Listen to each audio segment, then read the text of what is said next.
Hello दोस्तों, स्वागत है आपका हमारे इस वीडियो में। मैं डिस्कस करूंगा सुप्रीम कोर्ट की रीसेंट लैंडमार्क जजमेंट के बारे में, जहां पर सुप्रीम कोर्ट ने बोला कि लेंदी जजमेंट्स जो हैं वो कोर्ट को अवॉइड करने चाहिए। जजेस को चाहिए कि शॉर्ट वे में क्रिस्प और क्लियर जजमेंट जो है वो डिलीवर करे, सो दैट जो लिटिगेटिंग पार्टीज है उनको भी समझ आए और जो पब्लिक एट लार्ज है उनको भी समझ आए। तो अगर आप जुडिशरी के एग्ज़ाम के लिए प्रिपेयर कर रहे हैं और कुछ ही समय में मेंस के जो आपका एग्ज़ाम है उसको लिखने जा रहे हैं, तो ये आपके लिए बहुत इंपॉर्टेंट हो जाती है जजमेंट मेंशन करना, क्योंकि एसए में कोई टॉपिक आ सकता है, साथ ही साथ मेंस में भी कोई क्वेश्चन आपको पूछा जा सकता है जो जुडिशियल रिफॉर्म से जुड़ा हो। तो इस जजमेंट को आप मेंशन करेंगे तो डेफिनेटली आपको एक एज मिलेगी। तो जजमेंट का जो केस है जहां पर ये जजमेंट डिलीवर हुई वो है Ajit Mohan versus legislative assembly Delhi, जहां पर सुप्रीम कोर्ट ने बोला जो जजमेंट डिलीवरी है वो एक आर्ट है, जहां पर आप लॉ को किस वे में इंटरप्रेट करते हो वो बताना चाहिए, फैक्ट जो हैं वो डिस्कस करने चाहिए और क्लियर वे में डिसीजन देना चाहिए।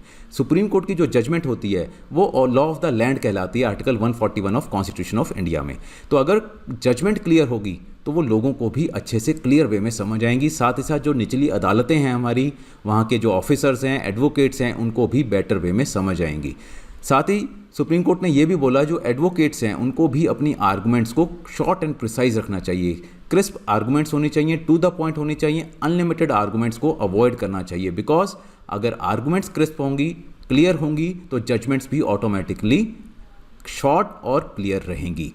शॉर्ट और क्लियर जजमेंट लिखना आज की एक रिक्वायरमेंट है, क्योंकि इस टाइम बहुत सारे लॉज बन चुके हैं और वो जो लॉज हैं आपस में ही इतने एंटेंगल हो जाते हैं, कंफ्यूजिंग हो जाते हैं कि करेक्ट लॉ क्या है वो समझ नहीं आता और लिटिगेशन जो है वो बढ़ती जाती है। उन सब चीज़ों को अवॉइड करने के लिए ये जो स्टेप है ये काफ़ी ज़्यादा अच्छा स्टेप रहेगा। सुप्रीम कोर्ट ने बोला आर्टिकल 141 जो है कॉन्स्टिट्यूशन ऑफ इंडिया में, ये जो सुप्रीम कोर्ट जो भी जजमेंट बनाता है, लॉ बनाता है, वो लॉ ऑफ द लैंड कहलाता है। तो सुप्रीम कोर्ट की भी एक ड्यूटी बन जाती है लोगों के प्रति, देश के प्रति, कि वो अपनी जो कानून बना रहा है, जो लॉ बना रहा है, इस्टेब्लिश कर रहा है नए नए लॉज, उसको क्लियर रखे, ना कि कन्फ्यूजिंग रखे। तो लोगों को वो अगर समझ आएंगी तो वो बेटर रहेगा। बिकॉज आज का जो नॉर्मल ट्रेंड है, हर जज जो है, अभी देखेंगे आप, अभी मैं बात करूंगा, कई सारी जजमेंट्स हैं जो एक से एक बढ़कर जो है लेंदी जजमेंट है, मतलब बड़ी जजमेंट है, कई कई हज़ार पेजों की जजमेंट बन जाती है, जो कि किसी के भी हित में नहीं है, लोगों को समझ नहीं आती। आज के टाइम में ना तो किसी के पास इतना टाइम है, ना इतनी पेशेंस है कि वो लाइब्रेरी में जाकर हज़ार पेज की या 500 पेज की जजमेंट को पढ़े। जैसे ही थोड़ा सा भी उनको कहीं पर लगता है कि समझ नहीं आ रहा, वो वहाँ से जजमेंट्स को छोड़ देते हैं और आगे बढ़ते हैं। तो ये सुप्रीम कोर्ट कह रहा है इससे किसी का भी फ़ायदा नहीं हो रहा। तो सुप्रीम कोर्ट ने बोला कि ये सुप्रीम कोर्ट की खुद की एक रिस्पॉन्सिबिलिटी है लोगों के प्रति कि वो क्लियर और प्रिसाइज जजमेंट दे जो लोगों को समझ आए। लेंदी जजमेंट्स किसी को भी समझ नहीं आती। अगर कुछ लेंदी जजमेंट्स की मैं बात करूं, रिसेंट जजमेंट जो कि आपने खुद सुनी होंगी, काफ़ी लैंडमार्क केसेस की जजमेंट है, जैसे केशवानंदन भारती केस है, जहाँ जो कि हम लैंडमार्क जजमेंट मानते हैं, 1973 की बेसिक स्ट्रक्चर ऑफ कॉन्स्टिट्यूशन की बात की गई थी, वो 700 पेजेस की जजमेंट थी, जो कि बहुत मुश्किल थी समझना। साथ ही साथ एसपी गुप्ता केस, जजेस केस जिसको हम बोलते हैं 1981 का, उसके भी रफली अराउंड 830 पेजेस थे। सुप्रीम कोर्ट ने खुद अपने इस जजमेंट में बताया गया है। नेक्स्ट एनजेएसी जो जजमेंट आई थी 2015 में, जहां पर जो हमारा एनजेएसी ये था, जुडिशियल रिफॉर्म्स हुए थे, जहां पर एग्जेक्टिव को भी कुछ इन्वॉल्व किया गया था कि जुडिशियल ऑफिसर्स की सिलेक्शन में सुप्रीम कोर्ट के उनको भी इन्वॉल्व किया जाएगा। वो 1042 पेजेस की जजमेंट थी। आधार की जो जजमेंट आई 2018 में, पुट्टा स्वामी केस, 1448 1448 पेजेस की जजमेंट। अयोध्या की जजमेंट जो अभी आई है रिसेंट, 1045 पेजेस की जजमेंट। इतनी लेंदी जजमेंट्स हैं कि आप पढ़ते पढ़ते थक जाओगे। कई चीज़ें ऐसी होंगी जो समझ नहीं आएगी, रादर कन्फ्यूज़ कर देंगी। तो ये सुप्रीम कोर्ट ने खुद ऑब्जर्व किया कि आज के टाइम में, गूगल के टाइम में, कौन इतनी लंबी जजमेंट पढ़ता है। वो टाइम चला गया कि हाँ, जब पेशेंस होती थी और वो टाइम होता था लोगों के पास कि लाइब्रेरी में जाकर आराम से बुक से वो पढ़ रहे हैं। लेकिन आज का जो लॉ का स्टूडेंट है, लॉयर है, जजेस हैं, प्रोफेसर्स हैं, वो इतनी ज़्यादा हार्ड रीडिंग करना नेक्स्ट टू इम्पॉसिबल है। ठीक है, तो ये सब सुप्रीम कोर्ट ने डिस्कस किया। सुप्रीम कोर्ट ने साथ ही साथ ये भी बोला कि अगर आधी जजमेंट पढ़ के कोई केस प्रिपेयर किया जा रहा है या कोई जजमेंट डिलीवर करी जा रही है या कोई भी फ्यूचर का प्रेसिडेंट के बारे में हम सोचते हैं, तो वो डेंजरस भी हो सकता है। पूरी जजमेंट पढ़ा नहीं जा सकती, लंबी है, कन्फ्यूजिंग है। आधी जजमेंट पढ़कर अगर आप कोई भी केस आर्गू करते हो, जजमेंट लिखते हो, तो वो रादर और ज़्यादा डेंजरस हो जाती है। लेंदी जजमेंट्स कहते हैं कोई भी पर्पस सॉल्व नहीं करती। एक एग्जांपल दिया सुप्रीम कोर्ट ने अपनी ही इस जजमेंट में। उसने बोला कि एक केस था Islamic Academy of education case, 2003 का था, जहां पर जो 11 जजेस बेंच थी TMA पाई 2003 के केस की, उसकी बात कर रहे थे। उससे कुछ इंपोर्ट करना था उन्होंने, कुछ सब्सटेंशियल जो लॉ था उसको डिस्कस करना था। बट ये जो जजमेंट आई इस्लामिक अकेडमी ऑफ एजुकेशन रे रादर कंफ्यूज कर दिया इसने TMA पाई को के केस को भी।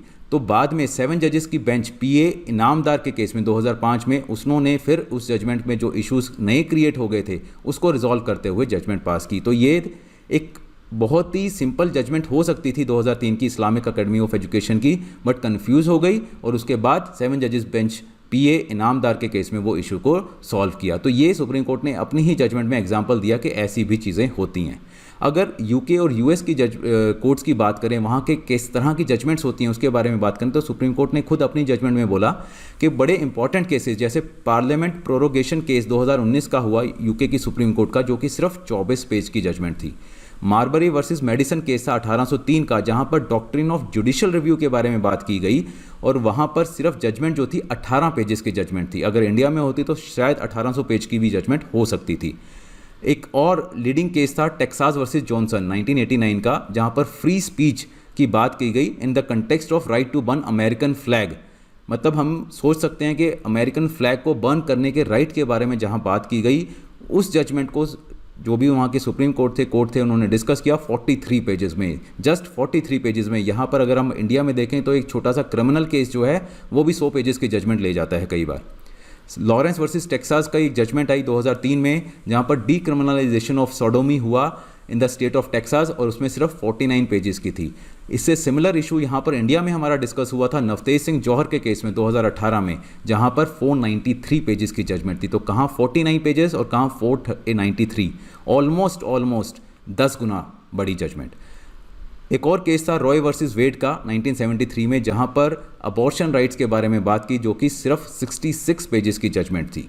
तो इस तरह से सुप्रीम कोर्ट ने खुद एग्जांपल देके बताया कि UK और US के जो सुप्रीम कोर्ट्स हैं वहाँ पर कितनी प्रिसाइज जजमेंट होती हैं और कितने इंपॉर्टेंट इश्यूज़ वहाँ पर रिजॉल्व किए जाते हैं जजमेंट्स के थ्रू। और इंडिया से कंपैरिजन किया गया कि वो यहाँ पर इंडिया में उसी तरह के सिमिलर इशू जो हैं 10-10 गुना बड़ी जजमेंट्स में डिस्कस किए जाते हैं। तो justice HR Khanna rightly said that the function of a judge while deciding a case is not the same as that of a research scholar. Research scholar की तरह आपको थीसिस नहीं लिखनी, आप एक जज हैं, आपको जजमेंट को लिखना है। जजमेंट में लॉ जो है उसको लिखना है और उसके बाद फैक्ट्स को लिखना है। फैक्ट्स के बेस पे, लॉ के बेस पे आपको अपना क्लियर डिसीजन देना है। हमें जजमेंट लिखते हुए किसी को भी इम्यूलेट नहीं करना कि हम बोलें कि हाँ जो हमारे बड़े इंपॉर्टेंट जुडिशल रहे हैं, जजेस रहे हैं, कृष्णा अय्यर जी या लॉर्ड डेनिंग, उनका एक स्टाइल था। अगर हम सोचें कि उनको एमुलेट करते हुए उनकी तरह जजमेंट लिखें तो वो गलत है, वो ऐसा नहीं सोचना चाहिए। जजमेंट जो है ब्रेविटी होनी चाहिए, उसमें सिंप्लिसिटी होनी चाहिए और क्लैरिटी होनी चाहिए। ये जो 3 असेंशियल चीज़ें हैं कोई भी अच्छी जजमेंट को लिखने के। तो इस तरह की लैंग्वेज अगर आप लिखते हो अपने आंसर में तो डेफिनेटली आपको कुछ बेटर नंबर ही मिलेंगे। 1-2 नंबर, 3-4 नंबर अगर आपको ऐसे में ज़्यादा मिल जाते हैं तो डेफिनेटली आपको एज भी मिलेगी, राइट। तो थैंक यू वेरी मच। मेरा नाम अनुज गर्ग है और हमारे कोर्सेज जो हैं आप ऑलरेडी देख चुके हैं। डिस्क्रिप्शन में आप लिंक देख सकते हैं, अगर आपको अच्छा लगे तो आप उसको परचेज भी कर सकते हैं। अगर आप मुझसे जुड़ना चाहते हैं तो ये मेरा टेलीग्राम का लिंक है, आप इस पर मेरे साथ कम्युनिकेट कर सकते हैं और वहाँ पर मैं कुछ इंपॉर्टेंट जजमेंट्स और इंपॉर्टेंट लॉज के बारे में डिस्कस करता रहता हूँ, जो कि आपको जुडिशरी एग्जाम्स में आपके हेल्प कर सकते हैं। Thank you very much.